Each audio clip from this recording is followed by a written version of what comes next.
आज हम बात कर रहे हैं मध्य पूर्व में जो ये तनाव एकदम से बढ़ गया है उस पर। हमारे पास 23 जून का एक न्यूज़ आर्टिकल है जो ईरान के मिसाइल हमले के बाद की कहानी बता रहा है। जी। तो शुरुआत हुई जब ईरान ने कतर में अल उदीद एयरबेस और इराक में अमेरिकी ठिकानों पर मिसाइलें दागी, बैलिस्टिक मिसाइलें। हाँ, ये घटनाक्रम वाकई चिंता बढ़ाने वाला है।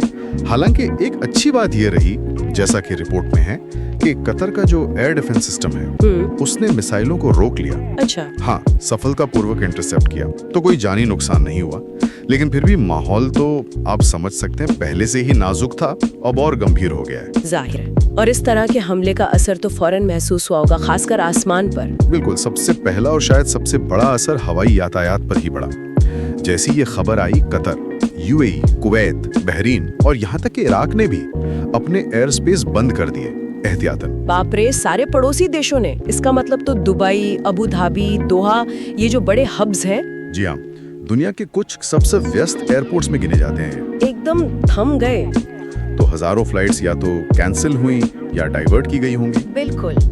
एयर इंडिया जैसी भारतीय एयरलाइंस पर भी असर पड़ा होगा। बिल्कुल सही। सोर्स यही बताता है कि एयर इंडिया एक्सप्रेस और भी कई इंटरनेशनल एयरलाइंस थी जिन्हें अपनी मिडिल ईस्ट वाली फ्लाइट्स या जो उस रास्ते से जाती हैं उन्हें या तो रोकना पड़ा या रास्ता बदलना पड़ा। हाँ। ये दिखाता है कि कैसे एक लोकल घटना का असर कितनी तेजी से पूरी दुनिया पर पड़ सकता है। सही बात है।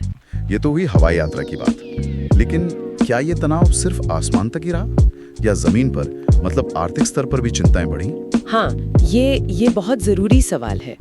देखिए, ये घटना साफ दिखाती है कि कैसे रीजनल सिक्योरिटी और ग्लोबल इकोनॉमी जुड़े हुए हैं। अच्छा, कैसे? वो जो हॉर्मुज जलडमरुमध्य है, स्ट्रेट ऑफ हॉर्मुज, वो इसी इलाके में है। और दुनिया का आप मानिए लगभग 20-25% तेल व्यापार उसी रास्ते से होता है। हाँ, सुना है इसके बारे में। तो जैसे ही यहाँ तनाव बढ़ता है तो फौरन चिंता होती है कि कहीं तेल सप्लाई में रुकावट ना आ जाए, और इसका सीधा असर वैश्विक सेल बाजार पर पड़ता है। कीमतें बढ़ सकती हैं। और दुनिया भर के देशों का क्या कहना था इस पे? इंटरनेशनल रिएक्शन क्या रहा? रिएक्शन में देखिए 2-3 तरह की बातें थी। एक तो जो पड़ोसी देश हैं, कतर, सऊदी अरब, यूएई, मिस्र, इन सब ने हमले की निंदा की, कहा कि भाई बातचीत से मसला सुलझाऊं। दूसरी तरफ सिक्योरिटी को लेकर चिंताएं बढ़ गईं। जैसे ब्रिटेन और अमेरिका ने कतर में अपने दूतावासों के जरिए अपने नागरिकों को शेल्टर इन प्लेस एडवाइजरी जारी की, सुरक्षित जगहों पर रहे। और फिर फ्रांस, चीन, रूस जैसे बड़े देशों ने भी शांति बनाए रखने और तनाव कम करने की अपील की। एक तरह से सब कह रहे हैं कि स्थिति को और बिगड़ने से रोका जाए। तो कुल मिलाकर स्थिति वाकई गंभीर लग रही है।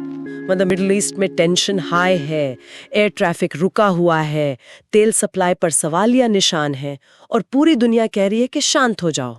हाँ, ये बिल्कुल सही तस्वीर है। ये बहुत ही नाजुक मोड़ है और इसके दूरगामी असर हो सकते हैं।